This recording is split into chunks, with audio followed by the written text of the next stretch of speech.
नमस्ते दोस्तों, welcome back to our channel.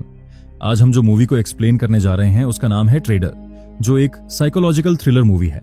और यदि आप लोग शेयर मार्केट से जुड़े हुए हैं या फ्यूचर में जुड़ना चाहते हैं तो ये मूवी आप लोगों को जरूर देखना चाहिए। और दोस्तों, वीडियो को लाइक जरूर करें और कमेंट सेक्शन में आपको वीडियो कैसा लगा जरूर कमेंट कीजिएगा। तो कहानी की शुरुआत में हम बेसमेंट में बैठी एक लड़की को देखते हैं जिसका नाम अमांडा है और वह किसी से फोन पर बात कर रही थी। फोन के दूसरी तरफ एक आदमी था। उसका नाम कंफर्म करने के बाद अमांडा कहती है कि वह क्रेडिट कार्ड सेफ्टी डिपार्टमेंट से बात कर रही है। अमांडा कहती है, आपके कार्ड से कुछ महंगे ट्रांजैक्शन हुए हैं, वह ट्रांजैक्शन आपने किया है? तब वह आदमी कहता है कि मैंने तो कार्ड कहीं यूज नहीं किया और मेरा कार्ड तो मेरे वॉलेट में है। तब अमांडा कहती है, कुछ डिटेल्स चेक करने के लिए क्या आप अपने कार्ड का नंबर हमें कंफर्म करा सकते हैं? तब वो आदमी उसे अपने कार्ड का नंबर बता देता है और अमांडा उससे उसके कार्ड के पीछे का 3 डिजिट भी हासिल कर लेती है। दरअसल अमांडा एक स्कैमर थी जो इस तरह से छोटी मोटी स्कैम करती थी। वह दूसरों के क्रेडिट कार्ड का यूज करके ऑनलाइन सामान ऑर्डर करती थी और दूसरे वेबसाइट में बेच देती थी। इस तरह से वह पैसे कमाती थी। अमांडा के सपने बहुत बड़े थे जो ये छोटे मोटे स्कैम करके हासिल नहीं होने वाला था। उसको जिंदगी में बहुत पैसा कमाना था। एक दिन अमांडा बैंक की वेबसाइट पर कुछ देख रही थी, तभी उसे एक मैसेज आता है कि फाइनेंशियल फ्रीडम के लिए ट्रेडिंग अकाउंट ओपन करें। अमांडा को ट्रेडिंग और इन्वेस्टिंग के बारे में ज्यादा कुछ पता नहीं था और वह सोचने लगी कि सबसे पहले उसे ट्रेडिंग के बारे में बेसिक चीजें जाननी होगी। फिर उसने ट्रेडिंग के बारे में जानने के लिए एक बुक ऑर्डर करती है। बुक में लिखा था कि stock market basically bull versus bear की फाइट है। मतलब स्टॉक मार्केट की भाषा में कहे तो जो स्टॉक को खरीदते हैं उसे बुल मतलब बायर और जो स्टॉक को बेचते हैं उसे बेयर मतलब सेलर बोलते हैं। बुक से अमांडा को यह भी पता चलता है कि कब पोजीशन पर लॉन्ग रहना है मतलब खरीदना है और कब शॉर्ट करना है मतलब बेचना है।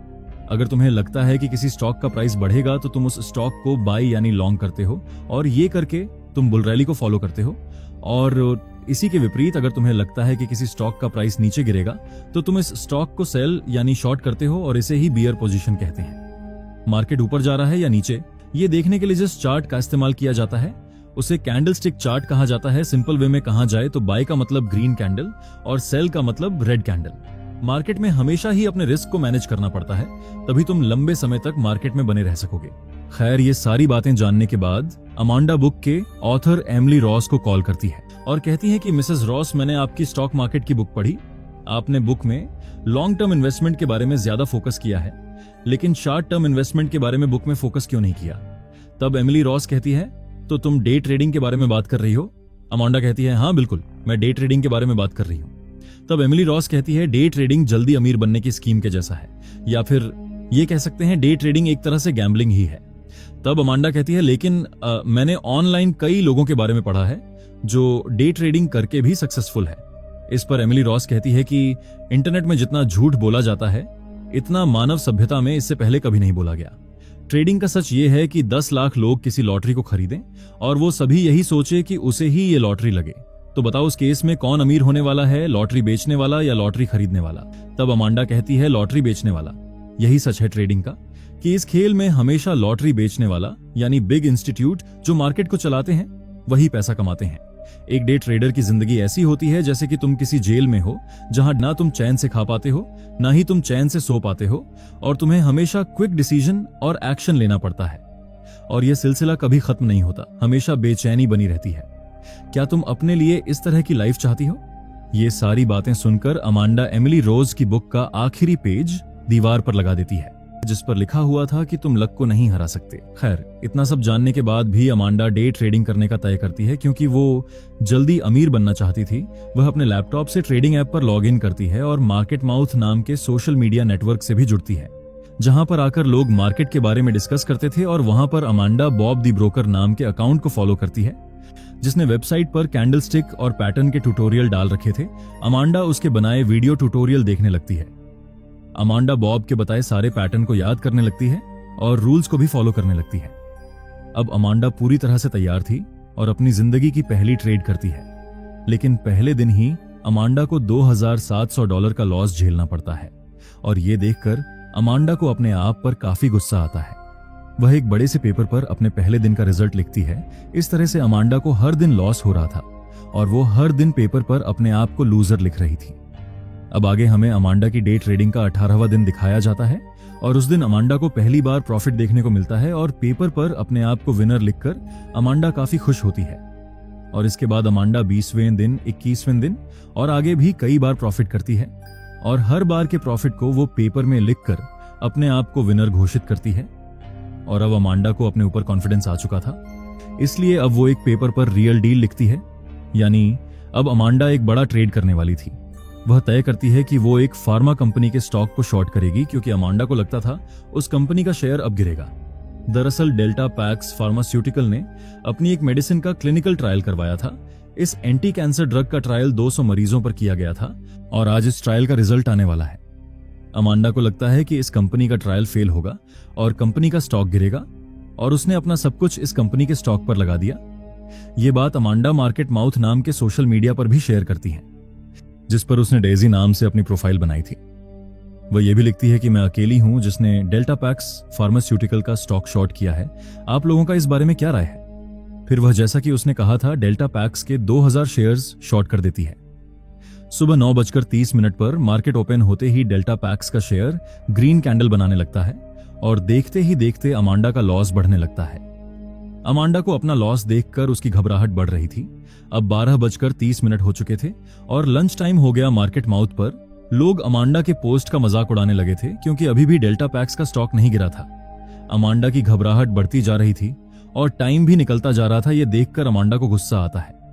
तभी अचानक देखते ही देखते डेल्टा पैक्स का स्टॉक एक बड़ी सी रेड कैंडल बनाता है। स्टॉक लगातार नीचे गिर रहा था और अमांडा भी लॉस से प्रॉफिट में आ गई। मार्केट में न्यूज फैल चुकी थी कि डेल्टा पैक्स की मेडिसिन का क्लिनिकल ट्रायल फेल हो चुका है। स्टॉक गिर रहा था और अमांडा का लगाया टारगेट भी अचीव हो जाता है।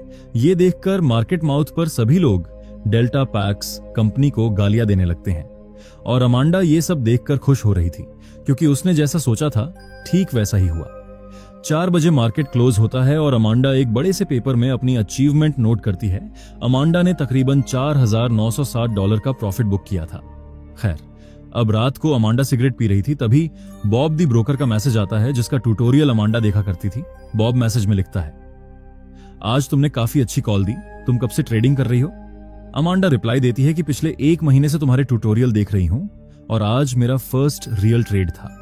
फिर दोनों फोन पर बात करने लगते हैं। बॉब अमांडा से पूछता है, तुमने कैसे प्रेडिक्ट किया कि आज वह स्टॉक गिरेगा? तब अमांडा कहती है, अक्सर फार्मा कंपनी के मेडिसिन के ट्रायल के वक्त उसका स्टॉक ऊपर जाता है और जब रिजल्ट अच्छा नहीं आता तो स्टॉक नीचे गिर जाता है। मैंने इसी बात को नोटिस करके आज शॉर्ट किया था। तब बॉब कहता है कि चलो मैं तुम्हें आज एक सीक्रेट बताता हूं। मार्केट में टेक्निकल एनालिसिस से कामयाब होना काफी मुश्किल है। मार्केट सिर्फ ग्रीड, फियर और हाइप पर काम करता है। इसलिए स्टॉक की हाइप पर कभी भी बाय मत करो, बल्कि हाइप क्रिएट करो और जब सब लोग खरीदना शुरू करें तब ऊपर में बेच के निकल जाओ।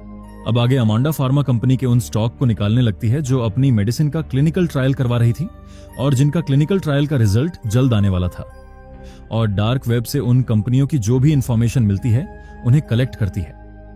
अमांडा मार्केट माउथ पर कुछ डमी अकाउंट भी बनाती है ताकि उन अकाउंट से पोस्ट करके अमांडा मार्केट माउथ पर हाइप क्रिएट कर सके और उसकी पोस्ट के बहकावे में आकर ज्यादा से ज्यादा लोग बाय करे और वह ऊपरी भाव पर बेच सके। इस तरह से अमांडा काफी प्रॉफिट बनाया। इस दौरान अमांडा बॉब से लगातार कांटेक्ट में थी।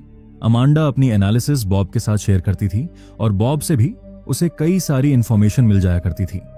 अमांडा अपने बेसमेंट में रहकर पूरी तरह अपने ऊपर फोकस करने लगी। वो वहीं पर खाना खाती, वहीं पर एक्सरसाइज करती और अपने इमोशन को कंट्रोल करने के लिए हर एक कदम उठाकर लगातार प्रॉफिट कर रही थी। अब अमांडा एक बड़ी गेम खेलने की तैयारी में थी। अमांडा एक रोज फार्मा कंपनी की लिस्ट देख रही थी, तभी अमांडा की नजर क्लीन थेराप्यूटिक्स नाम की कंपनी पर पड़ती है और उसे ये नाम कुछ जाना पहचाना सा लगता है। अमांडा अपनी मेडिसिन की बोतल देखती है तो उसे पता चलता है वो उसी कंपनी की मेडिसिन खाया करती थी। अमांडा उस कंपनी की डिटेल जानने के लिए उसकी वेबसाइट पर जाती है, जिसमें कंपनी की सीईओ अनाउंस कर रही थी कि उनकी कंपनी जल्दी एक नई मेडिसिन का सेकंड फेज का ट्रायल करने वाली है जो स्पेशली स्ट्रेस डिसऑर्डर के लिए होगी, यानी नींद ना आना, एंग्जाइटी और हमेशा घबराहट बने रहना। फिर एक सुबह 9:30 बजे उसकी नींद खुलती है। बाहर बहुत तेज बारिश हो रही थी जिसकी वजह से बिजली चली गई थी, इसलिए अमांडा उस दिन कोई ट्रेड नहीं ले पाई। उसे उस दिन एक स्टॉक में पैसा लगाना था पर वो नहीं लगा पा रही थी। अमांडा गुस्से से अपना फोन फेंक देती है। इस तरह से पूरा दिन बीत जाता है और मार्केट क्लोज होने के थोड़ी देर बाद वहां बिजली आ जाती है। अमांडा का मोबाइल भी चार्ज होने लगता है। तभी उस पर बॉब का मैसेज आता है।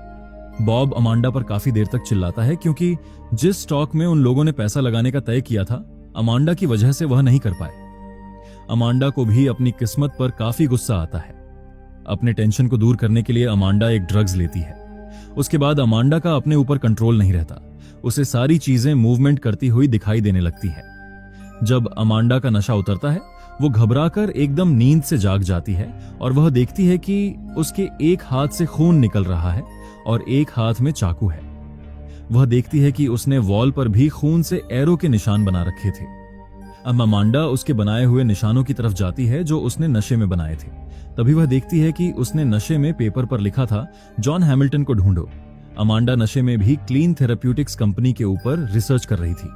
अमांडा नेट पर जॉन हैमिल्टन नाम के आदमी के बारे में पता लगाने लगती है, तो इस नाम के उसे नेट पर काफी सारे लोग दिखाई देते हैं। फिर अमांडा नेट पर सर्च करती है जॉन हैमिल्टन डेथ, और ऐसा करते ही उसके सामने जॉन हैमिल्टन के डेथ की न्यूज मिलती है, जहां पर लिखा था कि 25 साल का आर्मी जवान जॉन हैमिल्टन पुलिस से मुठभेड़ में मारा गया और पुलिस ने इल्जाम लगाया है कि जॉन हैमिल्टन मेंटल क्राइसिस से गुजर रहा था। आगे अमांडा और सर्च करती है तो उसे एक और न्यूज मिलती है जिसमें जॉन हैमिल्टन की मां ने दावा किया था कि उसके बेटे की कोई भी मेंटल हेल्थ हिस्ट्री नहीं थी, और जॉन हैमिल्टन के भाई ने मीडिया को जवाब देते हुए कहा था कि उसका भाई पागल नहीं था। अमांडा समझ जाती है कि जॉन का जरूर कुछ कनेक्शन क्लीन थेराप्यूटिक्स के क्लिनिकल ट्रायल से था, इसलिए वह डार्क वेब से उन लोगों की लिस्ट निकालती है जिन पर क्लिनिकल ट्रायल चलाया जा रहा था। उस लिस्ट में लगभग 200 लोगों का नाम था। अमांडा उसमें जॉन हैमिल्टन सर्च करती है तो उसे उस लिस्ट में जॉन हैमिल्टन का नाम मिल जाता है। यानी क्लीन थेराप्यूटिक्स जिन 200 लोगों पर क्लिनिकल ट्रायल कर रही थी, उसमें से एक जॉन हैमिल्टन भी था, और कंपनी की सीईओ ने अनाउंस भी किया था कि वो आर्मी के जवानों पर क्लिनिकल ट्रायल करने वाले हैं, और जॉन भी आर्मी का एक जवान था। ये जानकर अमांडा काफी खुश हुई। फिर अमांडा जॉन की मां का नंबर निकालकर उन्हें कॉल करती है। कॉल के दौरान जॉन के मां कहती हैं कि मेरे बेटे की जान एक दवाई कंपनी ने ली है। मेरा बेटा छुट्टियों पर घर आया था। जब वो आया तो उसके हाथ कांप रहे थे। उसे रोजाना भयानक सपने आ रहे थे और सपने उसका पीछा नहीं छोड़ रहे थे। उसने मुझसे कहा था कि घर आकर भी उसे बॉम्ब और बुलेट चलने की आवाजें आ रही हैं। और एक दिन मेरे घर पर पुलिस आकर दरवाजा खटखटाने लगी। मैंने दरवाजा खोला तो पुलिस ने मुझसे कहा कि आपके बेटे जॉन ने मॉल में कुछ गड़बड़ किया है। मेरा बेटा पुलिस पर हमला करता उससे पहले पुलिस ने उसे गोली मार दी। यह सब जानने के बाद अमांडा मौके का फायदा उठाने के बारे में सोचती है। फिर अमांडा जॉन के भाई जेक को भी कॉल करती है और वह जेक को क्लीन थेराप्यूटिक्स के खिलाफ बदला लेने के लिए पूरी तरह से उकसाती है। उसके बाद अमांडा इंटरनेट पर क्लीन थेराप्यूटिक्स के हेड ऑफिस की इंफॉर्मेशन निकालती है। उसके ऑफिस, उसकी लॉबी, सबके बारे में पता कर लेती है। अमांडा रात के 3 बजे बॉब को कॉल करके कहती है कि क्लीन थेराप्यूटिक्स के क्लिनिकल ट्रायल का रिजल्ट आने वाला है। तब बॉब पूछता है, तो बताओ ये स्टॉक ऊपर जाएगा या नीचे? अमांडा ने एक पेपर पर क्लीन थेराप्यूटिक्स के स्टॉक पर नीचे जाने का साइन लगा रखा था, पर वह बॉब को कहती है कि स्टॉक ऊपर जाएगा। साथ ही वह कहती है कि इस कंपनी के फार्मर काउंसिल से मेरे कुछ कॉन्टैक्ट्स हैं जहां से मैंने पता किया है। उन्होंने मुझे एक क्लिनिकल ट्रायल के रिजल्ट की कॉपी भेजी है और वो कॉपी मैंने तुम्हें भेज दी है। बॉब पूछता है कि कंपनी इस रिजल्ट का अनाउंसमेंट कब करने वाली है? अमांडा कहती है वो लोग फ्राइडे को अनाउंस करेंगे। अमांडा पूछती है, अगर मैं सही निकली तो क्या तुम मेरे बारे में अपने बॉस से बात करोगे? तब बॉब कहता है, जी हाँ, जरूर, क्यों नहीं। खैर, अब मंडे को मार्केट ओपन होते ही क्लीन थेराप्यूटिक्स का शेयर लगातार ऊपर जाने लगता है। $25 का शेयर $27 तक पहुंच जाता है और बॉब अमांडा को बताता है, तुम्हारे कहने पर हमने क्लीन थेराप्यूटिक्स में एंट्री ले ली है और हमने तकरीबन 1 मिलियन शेयर बाई किए हैं, और मैंने आज सुबह ही अपने बॉस को तुम्हारे बारे में बताया कि तुमने ये टिप दी है। अगले हफ्ते तक मैं तुम्हें उनसे मिलवा दूंगा। अब अमांडा कोल्ड क्रिएटिव कैपिटल नाम की कंपनी में कॉल करती है और कॉल मिस्टर कोल्ड को ट्रांसफर किया जाता है और सामने से मिस्टर कोल्ड कहता है, तो बताओ तुम क्या चाहती हो? अमांडा कहती है, रॉबर्ट वेब, जिसका दूसरा नाम बॉब दी ब्रोकर है, क्या वो आदमी आपकी कंपनी का एम्प्लॉय है? तब मिस्टर कोल्ड कहता है, हाँ, वो मेरी कंपनी का एम्प्लॉय है। तब अमांडा पूछती है कि क्या बॉब ने आपको बताया कि क्लीन थेराप्यूटिक्स का शेयर खरीदने का टिप मैंने दिया था? मिस्टर कोल्ड पूछता है, वैसे तुम हो कौन और तुम्हारे पास क्या प्रूफ है कि तुमने ये बात बॉब को कही थी? अमांडा कहती है कि मुझे पता था कि बॉब आपको ये बात नहीं बताने वाला। वैसे मिस्टर कोल्ड, मैं वही हूं जिसके कारण पिछले क्वार्टर में बॉब ने आपको काफी फायदा करवाया। मिस्टर कोल्ड कहता है, वैसे तुमने अभी तक ये नहीं बताया तुम मुझसे चाहती क्या हो? अमांडा कहती है, जो पोजीशन अभी बॉब का आपकी कंपनी में है, ठीक वही पोजीशन मैं अपने लिए चाहती हूँ। फिर अमांडा पूछती है, क्या बॉब ने आपको क्लिनिकल ट्रायल का रिजल्ट बताया जो बॉब को मैंने सेंड किया था? कोल्ड करता है, हाँ, उसने मुझे रिजल्ट बताया था और उस रिजल्ट को देखकर मैं कॉन्फिडेंटली कह सकता हूँ कि क्लीन थेरेपेटिक्स के स्टॉक का प्राइस फ्राइडे तक $50 तक पहुंचेगा। तब अमांडा कहती है, और अगर मैं कहूं कि $50 को छूने के बाद स्टॉक प्राइस $3 तक पहुंच जाएगा तो आप क्या कहेंगे? कोल्ट कहता है $3 तक, यानी स्टॉक 90% तक गिर जाएगा। पर तुम ऐसा कैसे कह सकती हो? अमांडा कहती है, क्योंकि मैं जानती हूं। हालांकि मिस्टर कोल्ट कहता है कि मैं अपनी फर्म और अपने लोगों पर पूरा भरोसा करता हूं और इसलिए मैं क्लीन थेरेपेटिक्स की लॉन्ग पोजीशन पर बना रहूंगा। तब अमांडा कहती है, ठीक है, अगर मेरी कही गई बात सही हुई तो आप फ्राइडे को 4 बजे मुझे कॉल करेंगे। ऐसा कहकर वह कॉल कट कर देती है। अब फ्राइडे की सुबह अमांडा रेडी होने लगती है और $29 के प्राइस पर क्लीन थेरापेटिक कंपनी के शेयर्स को बेच देती है। 9:30 पर मार्केट ओपन होता है। अमांडा जॉन हैमिल्टन की मां को कॉल करके कहती है, अब सही वक्त आ गया है। फिर जॉन की मां मीडिया में आकर अपना बयान देती है कि जॉन की डेथ की वजह क्लिनिकल ट्रायल था और ये क्लिनिकल ट्रायल जॉन पर क्लीन थेराप्यूटिक्स कर रही थी। फिर मार्केट माउथ पर भी जॉन की मां का बयान चारों तरफ वायरल होने लगा था। जॉन की मां के बयान वायरल होते ही स्टॉक प्राइस नीचे गिरने लगता है। लोग अपनी क्वांटिटी बेच बेचकर इस स्टॉक से बाहर निकल रहे थे।